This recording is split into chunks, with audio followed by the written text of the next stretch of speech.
Hey everyone, Shabim here and welcome back to another episode of our G1 Climax tournament. I apologise for the late upload, but it's been a heavy Christmas period and I've been ill most of it, so I do apologise if my voice sounds funny as well, but we're back! And we're back with a bang with 4 more matches then from Group D, AJ Styles vs Zack Sabre Jr. From Group A, Kenny Omega vs Jeff Cobb. From Group C, Hiroshi Tanahashi vs Tomohiro Ishii. And from Group B, Finn Balor versus Kazuchika Okada. And here we go then. First up, we have got the phenomenal one himself, AJ Styles, as we once again get confused by groups. Right. AJ Styles has won 2 out of 2 so far, defeating Naito on episode 2 and Jericho on episode 4. So I dare say I dare say Styles is through, no matter what happens here. However, Zack has 1 win and 1 loss. So Zack, I feel like, does need the win here. But AJ should be through no matter what. Talk of the devil, here he is, Zack Sabre Jr. So he defeated Chris Jericho with a cheeky roll, if my memory serves me right. But in the previous episode, he lost to Tetsuya Naito after actually being attacked by Jericho mid-match. So yeah, Zack needs this win, I believe. Because Naito's currently on 1 point and Jericho's currently on 0. So if Naito was to beat Jericho next episode and Styles beat Zack here, then Naito and Styles will go through. Here we go then. Zack Sabre Jr. versus AJ Styles here in SW, the home of all your dream matches. Straight away, AJ Styles, though, taking dominant control of Zack Sabre Jr. So I say in the previous match that Zack wrestled in, which was last episode, there was interference by Chris Jericho mid-match, the code breaker on Zack Sabre Jr. Of course, that came along when Zack got a cheeky start to the match against Jericho, and then also attacked him after the match as well, after beating him with a cheeky roll-up. So it was an interesting one. Jericho obviously taking exception to Zack's behaviour in that first match, and that cost Zack. Jericho. Styles is dominating this match so far. Zack has barely got any offense at all, and Jericho, phenomenal forearm already.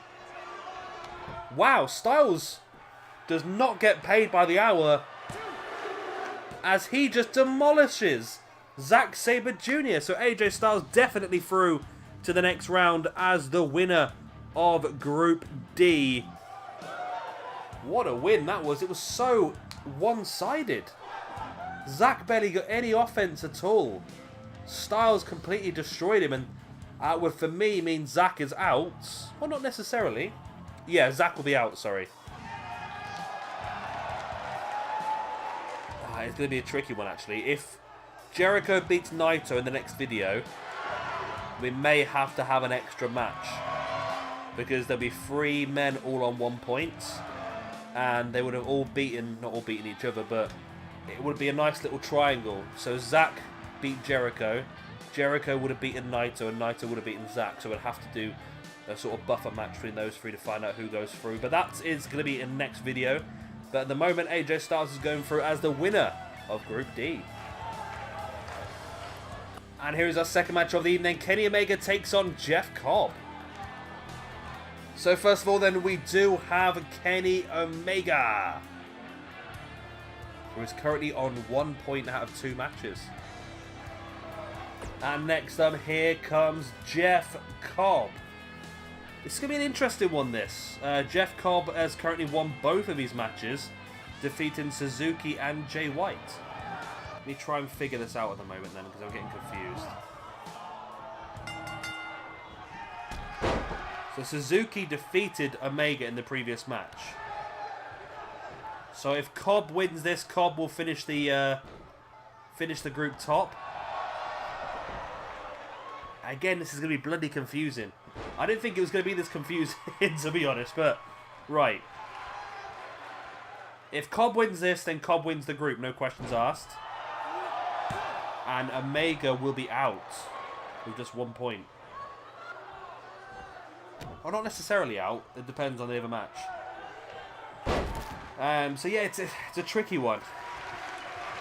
If Omega wins this, he's not guaranteed to go through either, because it will depend on Suzuki. Because Suzuki beat Omega, so Suzuki beats Jay White as well. Then Suzuki would go ahead of Omega because Suzuki beat Omega. But then again, Omega would go ahead of Cobb because Omega beat Cobb. But then Cobb would go ahead of Suzuki. Oh, it's getting bloody confusing now.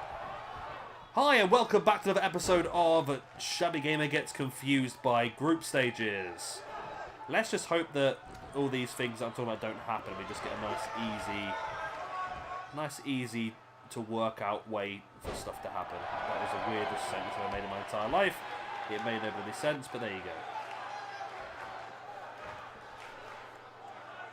Omega slowly getting back up to his feet. Nice right hand right in the gut of Cobb. So if Cobb wins this, I think it might be the easiest thing for me. However, I think I would prefer Omega to go through to the next round. So if Omega wins this but White wins the next match, then Omega will go through top of the group with Cobb in second. And Suzuki and White will finish third and fourth. That'll be what will happen. Oh, that was pretty high up, wasn't it? That's Cobb now just pinging Omega right up into his shoulders into the Samoan drop. Cobb now booting the chest of Omega as well. I do apologise once again if I sound a bit rough. I've had a cold all across the Christmas period. I've not got a lot of recording done because of that cold, so I'm trying to make up for it today by recording a stupid amount of videos. Because my parents are visiting for the next few days, so literally today is my only chance to get some recording done. So we'll see how we get on.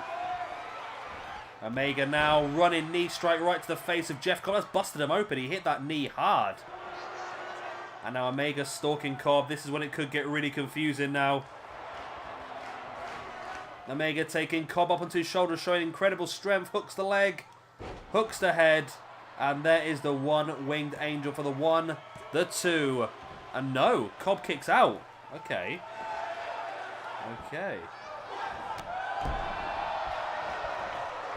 This match still goes ahead then. Omega heads up to the top. Nice Phoenix Splash.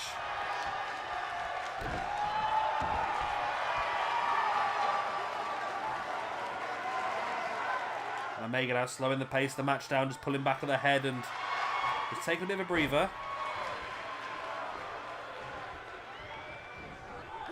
He's done a lot so far. Nice German suplex by Cobb. Cobb brings Omega back up to his feet. Catches him in the Tour of the Islands. Boom, that could be all. Jeff Cobb in with a pin. 1, 2. No, only a 2 count. Wow.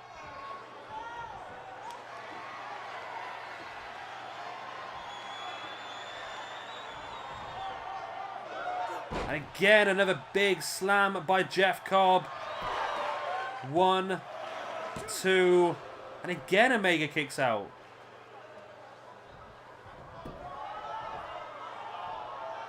This is a crazy match so far. Cobb sent Omega into the corner. Omega catches him back with the elbow in the face. Nice. Cobb just launches Omega over the top of his head, brings him back up to his feet before sending him into the corner.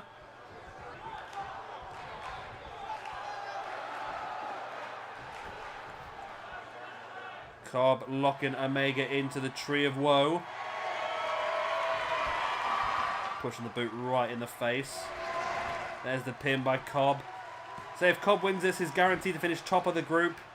He will be on 3 points out of 3.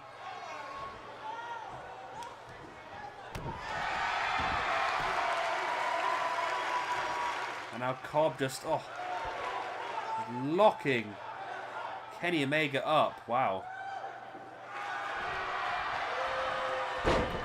Omega rolling him through though.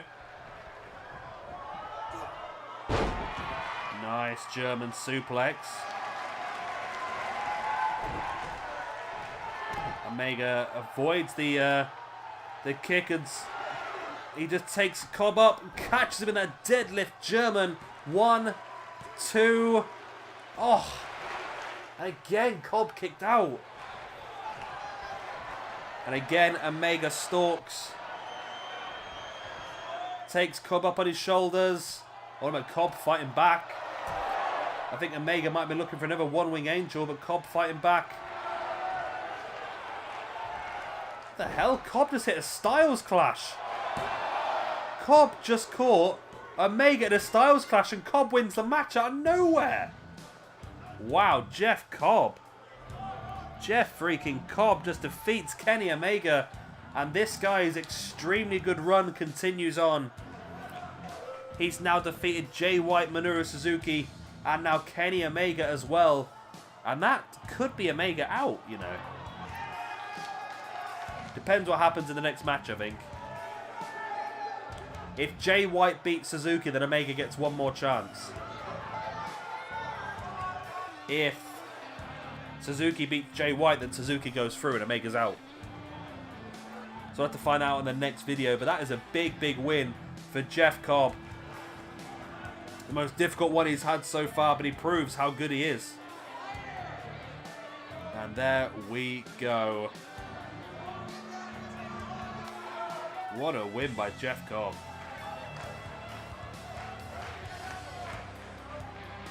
That is such a massive, massive victory. So that's going to put him through as top of the group. And just like AJ Styles, he won all 3 of his matches. So Jeff Cobb, as the winner of Group A, will face the runners-up in Group B. So I think he'll have a lot to think about in tonight's main event between Balor and Okada. Right, next match.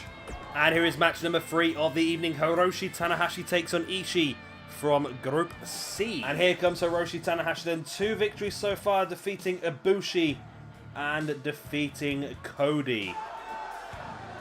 And his opponent then, Tomohiro Ishii, once again, has defeated Ibushi and Cody. So both these guys are guaranteed to have qualified through to the next round. It's all just about who wins the group. And since we know that AJ Styles has won Group D, we will know, based on who loses this match, who will face AJ Styles in one of the quarterfinals matches.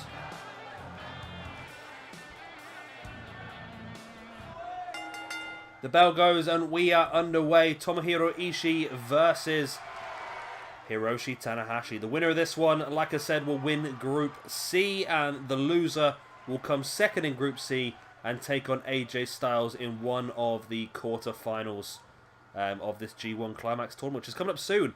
The next episode will be the last round of matches in the group stages. A lot of them are going to be a bit of dud because some of them are already done. Well, I'm going to have to try and figure out what the groups are now, at the end of these episodes. I'm not going to try and... I was going to start writing in some of the matches, but I just realised that I'm just going to get so confused and do it wrong probably, aren't I? So I'll have to do it a bit better off. Next one should be interesting, the next episode then, because we really could have some weird and wonderful things happen. Should certain matches go certain ways, we will have to have buffer matches. Triple threat matches, that sort of thing, which is going to be pretty interesting. This group is as done as dusted, really. So Cody versus Ibushi in the next episode is solely just to try and get some momentum to move forward into the next, into the actual universe mode. Because this is the universe mode already. I've started it. So if you want to get technical about things, I have started the universe mode already. This is running in the universe mode. Therefore, people are building momentum. They're also building cold streaks if they're losing. So it is important to try and stop that cold streak. And, of course, both Cody and Ibushi will be on a cold streak because they've both lost 2 matches in a row. So it'll be interesting to see which one of them can stop that cold streak. And, of course, remember, just qualifying for the quarterfinals means that you do get a championship match. Because if you qualify for the quarterfinals and you lose in the quarterfinals, you'll be part of the United States Championship Fatal 4-Way match. If you win the quarterfinals and lose in the semis, then you'll be involved in the Intercontinental Championship match. And if you win the semis, then you're involved in the IWGP Championship match. So, really, everyone now, as soon as you qualify, has got an opportunity at a championship. Both these guys got an opportunity at a championship. Which one it will be, we don't know as yet. Depends on how they get on in the knockout stages. But yeah, these guys are building up momentum. And at the moment, AJ Styles and Jeff Cobb are really high momentum because, of course, they have won both of their matches. Or said both. All 3 of their matches. And one of these 2 guys will join them in that scenario. What's happening in that main event then? So Okada has lost 2. So Okada's out. And Balor has won 1 and lost 1. So Balor needs to beat Okada really in the next match. Nakamura's won 2. And who's the other ones in the group? Shibata. Shibata's won 1. So it's, yeah, it's an interesting one, that one then. That really could go either way, that Okada Balor. Balor needs to win over Okada though. He really does in the next match. But we'll talk about that a bit later on as we go forward. Tanahashi blocking whatever Ishii was going for there, and now turns it into a single leg Boston Crab. Ishii struggling. But he does manage to use his leg strength to push Tanahashi away. And then a boot in the spine as well. Slamming the arm of Tanahashi into the mat before bringing him back up to a standing base for Tanahashi, tripping Ishii over. Oh, Ishii with a boot right in the head of Tanahashi. And then just plows straight through him like a steam train.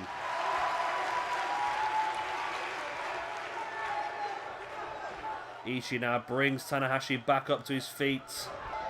Into the corner he goes. Follows up, but Tanahashi was so quick to move out the way.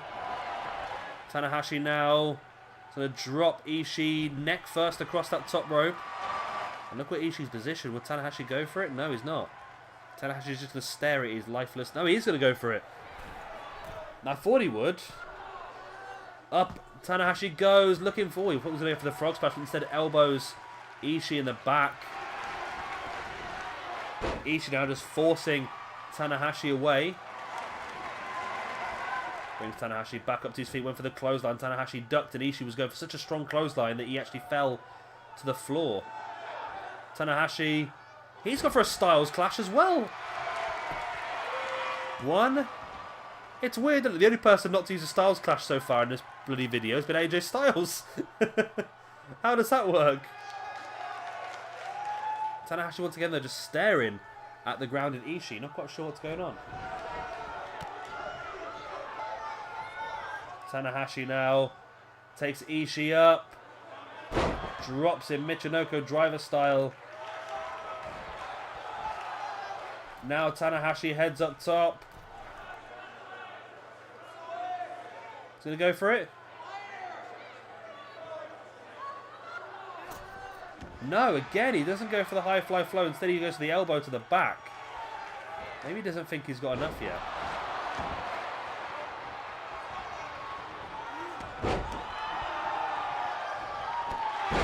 Ishii, big clattering blow to the back of the head.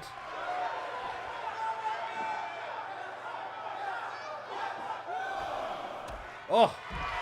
An axe handle to the outside by Ishii. These two guys both determined to win the group. I mean, I'm going to try and work this out again now then.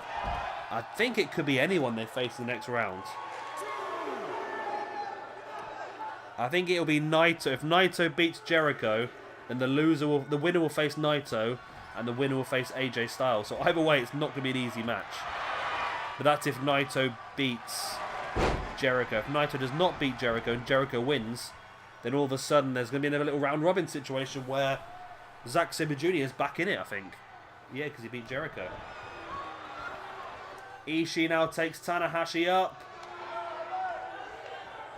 And there's the brainbuster by Ishii on Tanahashi.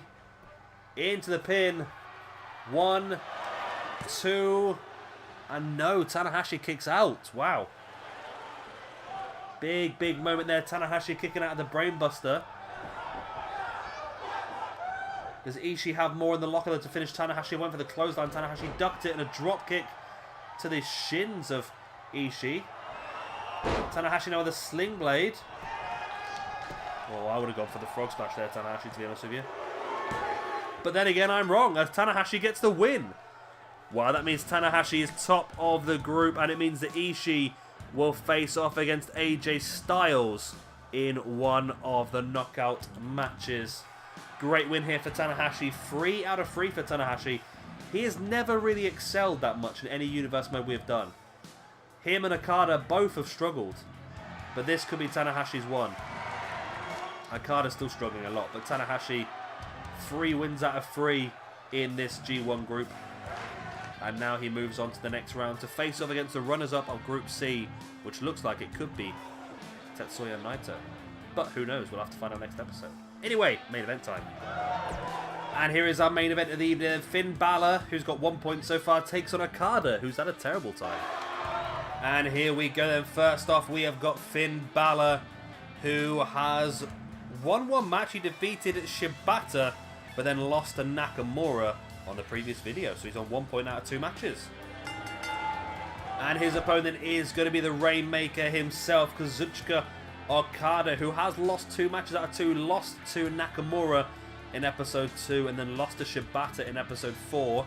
However, in episode 4, Okada was holding the bottom rope as the referee made the 3 count. So essentially Okada got screwed, but it is what it is, and I believe he is out of the competition now. I don't know, he's not necessarily out of the competition. If Okada beats Balor, then Nakamura beats Shibata, then all of a sudden the triple threat opens up and any of those 3 guys could go through. But it's a lot of ifs and buts, and first of all, Okada needs to win this match against Balor.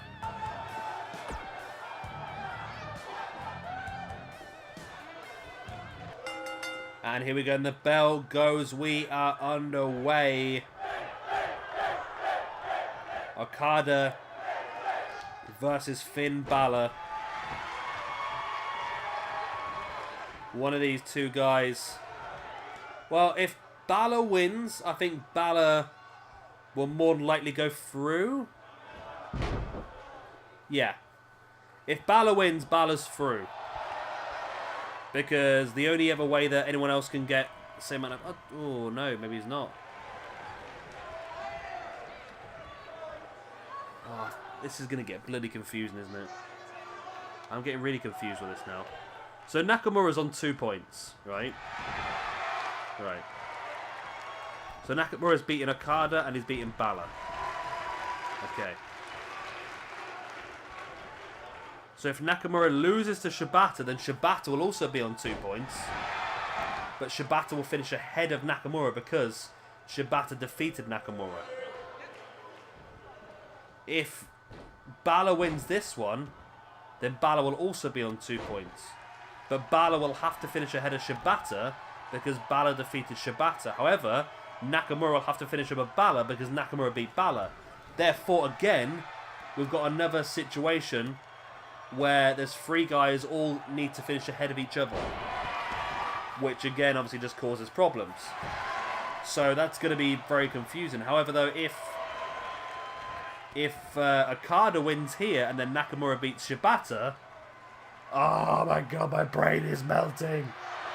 Why didn't I make this easier? Who knows? I mean, I could look into account of who won matches quicker and stuff like that, but it still just sounds very confusing, doesn't it? Just too much for me. Okada now, nice. Air raid slam. So, really, whatever happens here doesn't define what happens. It puts someone in a good position. However, it really is down to the next episode, isn't it? That Nakamura versus Shibata match. If Nakamura wins, well, if Okada wins this and Nakamura wins that, then all of a sudden we've got a triple threat. And if Balor wins this and Shibata wins that, then we've got a triple threat. So it's really open. I don't think we're going to get through this without doing at least one triple threat, are we? I don't think the game's going to be that kind to us. We'll have to squeeze an extra video in the middle to see who's going to do what. Okada now wrenching back at Finn Balor. Would it even work though? It wouldn't work, would it? Oh no, we're doing elimination. Okay, that would work. Yeah, so I'm just... My head is going absolutely everywhere at the moment trying to figure this out. Yeah, we would have to do an elimination match. So we could have an order of elimination. That would generate who's top and second, that sort of stuff. We'll cross that bridge should we need to, because it's getting very bloody confusing now. And I don't know how you guys are keeping up, because I'm really struggling. So you're probably not keeping up.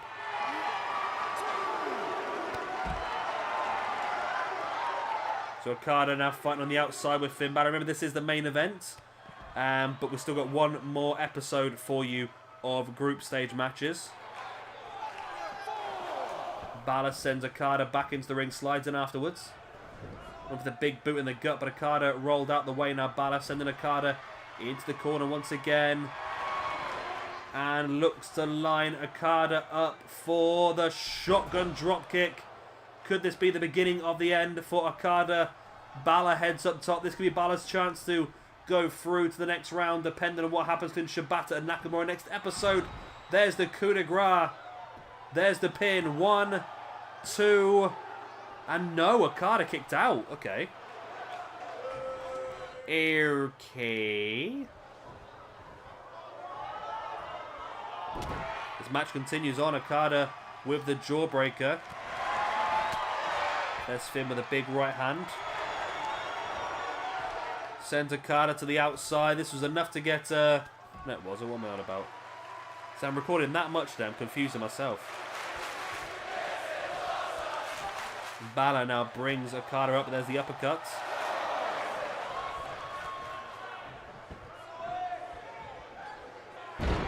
Nice takedown there by Okada. Who now just stands over the top of Finn Balor, taunting. Okada now taking Balor down. And once again, Balor trips Okada over. The Mitch is going a long way. I turned South African there for a second.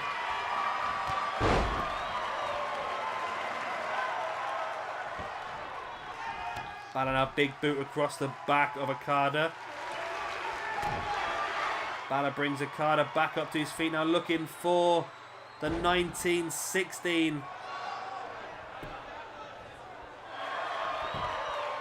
1, 2, and it's still not enough to finish Okada off.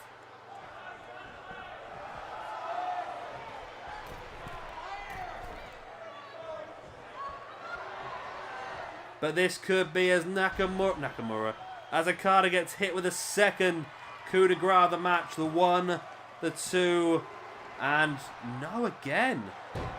Okada determined to get a point in this competition.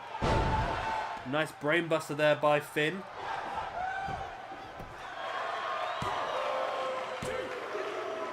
And that finally is enough. The underhook brainbuster by Finn Balor is finally enough. Wow. Wow, wow, wee wah. Finn Balor gets his second point of the competition, which puts him joint top with Nakamura. But Nakamura has a match in hand. Okada is definitely out now. Right, so this is the situation now. If Nakamura beats Shibata, then Nakamura goes through top of the group. Balor goes through second. If Shibata beats Nakamura, then we have to have a triple threat elimination match where the first person eliminated will be out of the competition and the second person eliminated will finish second and the winner will finish first. That is the current situation for Group B. Bloody confusing, I grant you, but it's okay. We're doing okay. But Finn Balor's given himself a great opportunity there with that win. It's all down now to the next episode to define everything. So White versus Suzuki now has a bearing. Nakamura versus Shibata has a bearing. Naito versus Jericho has a bearing. The only match that has nothing to do with anything now is Cody versus Ibushi, where both guys are literally just fighting for some sort of consolation prize. But that's going to make next episode very interesting indeed.